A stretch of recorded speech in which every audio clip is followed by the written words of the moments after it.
Hello દોસ્તો, પરમાર કૈલાસબેનના આપ સૌને જય શ્રી કૃષ્ણ. આજે નાનકડી એવી વાત સાસુ સસરા માટે અને મમ્મી પપ્પા માટે. દીકરી સાસરે વહી જાય ને પછીની આ વાત છે.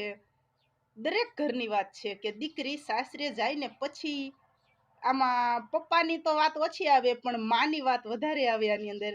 કે મારી દીકરી તો આટલું કામ કરી નાખતી હતી, મારી દીકરી આટલું કામ કરતી હતી, મારી દીકરી આવી રીતથી રહેતી હતી, મારી દીકરી આવું વર્તન કરતી હતી.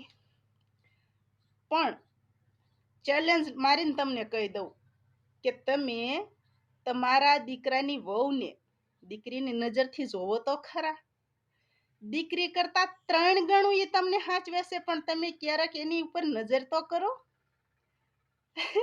દીકરી ક્યારેક તમને તોસડાઈ કરી લેશે, એ તમારું અપમાન કરશે, પણ તમારી વહુ ક્યારેય તમને તોસડાઈ નહીં કરે, તમને ક્યારેય અપમાન નહીં કરે. ક્યારેક સરવાળો કરી જોજો.